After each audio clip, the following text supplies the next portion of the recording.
Neel డిగ్రాసీ Tyson ఒక మాట అన్నాడు. అదే విశ్వం మీరు ఊహించిన దానికంటే పెద్దగా ఉంటుంది అని. అయితే విశ్వానికి స్టార్టింగ్ మరియు ఎండింగ్ పాయింట్స్ ఉంటాయా? వీటిని జేమ్స్ వెబ్ కనిపెట్టిందా? చరిత్ర చూసుకుంటే మనిషి అనేవాడు ప్రపంచ అంచు కోసం వెతికేవాడు. దీనికోసం కొత్త కొత్త ప్రాంతాలకు వెళ్లి తన నాలెడ్జ్ని పెంచుకునేవాడు.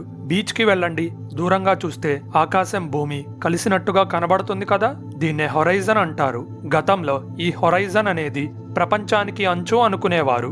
కానీ ఈ రోజుల్లో టెక్నాలజీ పెరిగింది. జేమ్స్ వెబ్ లాంటి టెలిస్కోప్స్ తో విశ్వం యొక్క బోర్డర్ కోసం వెతుకుతున్నాం.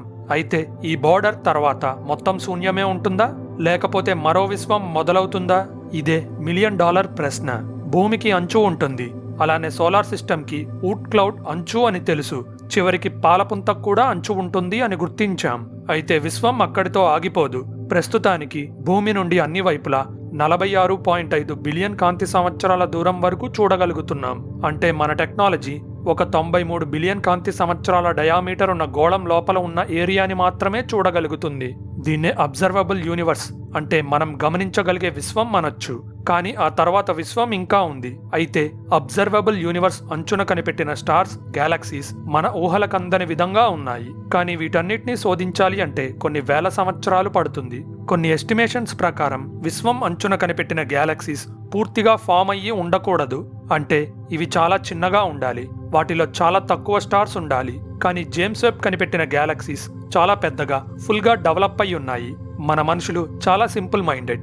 ప్రతి వస్తువుకి ఆరంభం, అంతం ఉంటుంది. అలానే విశ్వం అనేది ఒక వస్తువు, దానికి కూడా స్టార్టింగ్ పాయింట్, ఎండింగ్ పాయింట్ ఉంటాయి అనుకున్నాం. కానీ విశ్వం అంతం లేనిది. దాన్ని అర్థం చేసుకోవాలి అంటే మన థింకింగ్ని మార్చుకోవాలి. సో మనం ఇప్పటి వరకు కనిపెట్టిన అతిపెద్ద ప్లానెట్, స్టార్, బ్లాక్ హోల్ మరియు అతి దూరమైన గ్యాలక్సీ విశ్వంలో మనం గమనించగలిగే అతి చిన్న భాగంలోనే ఉన్నాయి అనే చేదు నిజాన్ని గుర్తించాలి. అయితే మనం గమనించగలిగే దూరాన్ని పెంచడానికి జేమ్స్ వెబ్ లాంటి అత్యాధునిక టెలిస్కోప్స్ ని లాంచ్ చేస్తున్నాం. దీని ద్వారా విశ్వం యొక్క మొదటి స్టేజెస్ లో పుట్టిన 6 పురాతన గ్యాలక్సీస్ ని కనుక్కున్నాం. ఇవి చాలా పెద్దగా ఉన్నాయి. కానీ బిగ్ బ్యాంగ్ జరిగిన వెంటనే పెద్ద పెద్ద గ్యాలక్సీస్ ఫామ్ అవ్వడానికి కావాల్సినంత పదార్థం లేదు. ఇంకా లోతుగా రీసెర్చ్ చేస్తే ఈ గ్యాలక్సీస్ లోని స్టార్స్ చాలా యంగ్ ఏజ్ లో ఉన్నాయి అని తేలింది. బిగ్ బ్యాంగ్ జరిగి 13.9 బిలియన్ సంవత్సరాలైంది. మన సూర్యుడి లాంటి స్టార్స్ వయసు 10 బిలియన్ సంవత్సరాలుంటుంది. అంటే ఆ పాత గ్యాలక్సీస్ లో మొదటిగా పుట్టిన స్టార్స్ చనిపోయి కొత్త స్టార్స్ అన్నా పుట్టుండాలి, లేకపోతే ఆ స్టార్స్ లో మన ఫిజిక్స్ కి అందని రహస్యాలన్నా దాగుండాలి. అది కొన్ని షాకింగ్ గ్యాలక్సీ క్లస్టర్స్ ని కూడా కనిపెట్టింది. బిగ్ బ్యాంగ్ జరిగిన వెంటనే గ్యాలక్సీస్ ఫామ్ అవ్వడానికి కావాల్సినంత పదార్థం ఎక్కడి నుండి వచ్చింది అని సందేహపడుతుంటే ఏకంగా గ్యాలక్సీస్ కలిసి గ్యాలక్సీ క్లస్టర్స్ గా ఫామ్ అయ్యాయి అంటే నేను నమ్మలేకపోయా. ఈ క్లస్టర్స్ లో 1 కాదు, 2 కాదు, కొన్ని లక్షల గ్యాలక్సీస్ ఉన్నాయి. ఒక గ్యాలక్సీ క్లస్టర్ ఫామ్ అవ్వాలి అంటే ముందుగా గ్యాలక్సీస్ పుట్టాలి. గ్యాలక్సీస్ ఫామ్ అవ్వాలి అంటే కోటాను కోట్ల స్టార్స్ ఒక దగ్గరికి చేరి గ్రావిటీ మరియు డార్క్ మ్యాటర్ శక్తితో ఒక గ్రూప్ గా ఫామ్ అవ్వాలి. కానీ విశ్వం పుట్టిన మొదటి స్టేజెస్ లో ఇన్ని స్టార్స్ ఫామ్ అవ్వడానికి కావాల్సినంత పదార్థం ఎక్కడి నుండి వచ్చింది అనేదే ప్రశ్న. హలో ఫ్రెండ్స్, మీరు ఇంకా ఇలాంటి ఇంట్రెస్టింగ్ వీడియోస్ చూడాలంటే ఛానల్ సబ్స్క్రైబ్ బటన్ నొక్కి బెల్ ఐకాన్ క్లిక్ చేయండి. హలో ప్లస్ ఈ స్టార్స్ అన్నిటి యొక్క రెడ్ షిఫ్ట్ వాల్యూ 10 కంటే ఎక్కువ ఉంది. విశ్వం సాగుతుంది అని మీకు తెలుసు. అది ఒక రబ్బర్ గుడ్డ లాంటిది అనుకుందాం. దాని మీద ఒక లైన్ ని గీసి గుడ్డ లాగితే ఏమవుతుంది? లైన్ సాగుతుంది కదా. అదే కాంతికి కూడా జరుగుతుంది. విశ్వం సాగటం వల్ల దాని మీద ప్రయాణించే కాంతి సాగుతుంది. అంటే ఎంత ఎక్కువ దూరం ట్రావెల్ చేస్తే అంత ఎక్కువ సాగుతుంది అని గుర్తుపెట్టుకోండి. కాంతి సాగితే దాని వేవ్ లెంత్ మారినట్టు. వేవ్ లెంత్ ని బట్టి కలర్ కూడా మారుతుంది.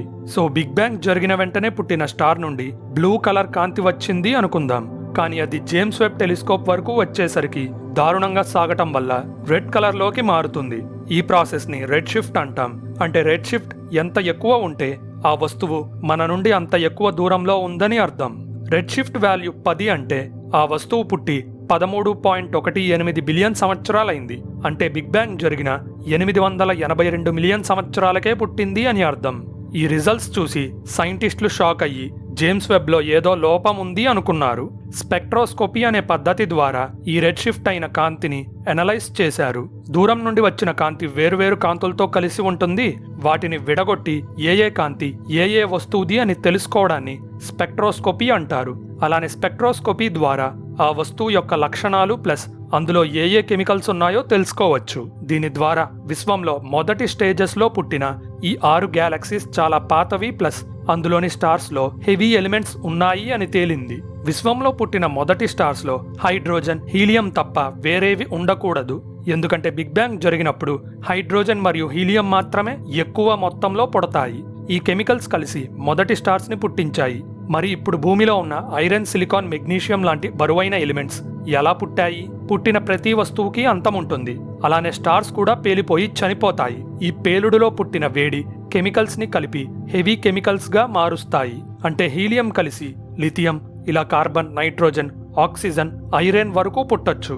కానీ ఇదంతా జరగడానికి కొన్ని బిలియన్ల సంవత్సరాల పాటు స్టార్స్ బతికుండాలి. కానీ జేమ్స్ వెబ్ పెట్టిన 6 గ్యాలక్సీస్లోని స్టార్స్ పుట్టి 800 మిలియన్ సంవత్సరాలే అయింది. అయితే విశ్వం అంచు సంగతేంటి? దాన్ని మనం కనిపెట్టగలమా? విశ్వం సాగుతుంది. హబుల్ లా ప్రకారం భూమి నుండి దూరం పెరిగే కొద్దీ విశ్వం సాగే వేగం పెరుగుతుంది. దీన్ని అర్థం చేసుకోవడానికి గ్యాలక్సీస్ కదిలే వేగాన్ని అంచనా వేయాలి. ఫర్ ఎగ్జాంపుల్, భూమికి 500 మిలియన్ కాంతి సంవత్సరాల దూరంలో ఉన్న గ్యాలక్సీ కంటే 1000 మిలియన్ కాంతి సంవత్సరాల దూరంలో ఉన్న ఇంకో గ్యాలక్సీ భూమి నుండి ఇంకా వేగంగా దూరంగా జరుగుతుంది. ఇలా చూసుకుంటే ఒక పర్టిక్యులర్ దూరం దగ్గర ఉన్న గ్యాలక్సీస్ దూరంగా జరిగే వేగం కాంతి వేగాన్ని మించిపోతుంది. ఇదంతా విన్న తర్వాత మీకు ఒక విషయం అర్థమై ఉండాలి. అదే విశ్వం అంచు కాంతి కంటే వేగంగా సాగుతుంది అని. సరే, ఆ అంచు దగ్గర ఒక గ్యాలక్సీ ఉంది అనుకుందాం. దాని నుండి పుట్టిన కాంతి మన వరకు రావాలి అంటే అది విశ్వం సాగే వేగం కంటే ఫాస్ట్గా ప్రయాణించాలి. విశ్వమే కాంతి కంటే వేగంగా సాగుతుంటే కాంతి అంతకంటే ఫాస్ట్గా ఎలా ట్రావెల్ చేస్తుంది? సో కాంతి కంటే వేగంగా ట్రావెల్ చేసే టెక్నాలజీని కనిపెడితే మాత్రమే విశ్వం అంచును చూడగలం లేదా చేరుకోగలం. దీన్ని బట్టి చూస్తే మనం గమనించగలిగే విశ్వం సైజ్ పెరుగుతుంది. అంటే మనం చూడగలిగే ఏరియా పెరగడం వల్ల అబ్జర్వబుల్ యూనివర్స్ చివరన కొత్త కొత్త స్టార్స్ వచ్చి చేరుతున్నట్టు కనిపిస్తుంది. జేమ్స్ వెబ్ ఇంకో షాకింగ్ విషయాన్ని కనిపెట్టింది. బిగ్ బ్యాంగ్ జరిగిన 570 మిలియన్ సంవత్సరాలకే ఒక పెద్ద క్వాజార్ కనిపెట్టింది. అంటే ఇది ఒక గ్యాలక్సీ మధ్యలో ఉండే బ్లాక్ హోల్. కానీ ఇది గ్యాలక్సీలోని పదార్థాన్ని తినేస్తూ పోల్స్ అంటే పైన కింద నుండి జెట్స్ రూపంలో శక్తిని విడుదల చేస్తుంది. ఇంత శక్తివంతమైన వస్తువు బిగ్ బ్యాంగ్ జరిగిన మొదటి స్టేజెస్లో ఎలా పుట్టిందో సైంటిస్టులు అర్థం చేసుకోలేకపోతున్నారు. ఇలాంటి ఇంట్రెస్టింగ్ స్పేస్ ఫ్యాక్ట్స్ గురించి తెలుసుకోవాలంటే మన ఛానల్ సబ్స్క్రైబ్ బటన్ నొక్కి బెల్ ఐకాన్ క్లిక్ చేయండి. ఈ ఇన్ఫర్మేషన్ అందరికీ రీచ్ అవ్వాలంటే వీడియో లైక్ చేయడం మర్చిపోకండి. మీ సపోర్ట్ వల్లే ఈ ఛానల్ ముందుకు కదులుతుంది. So thank you for watching. This is your phantom signing off. See you in the next one.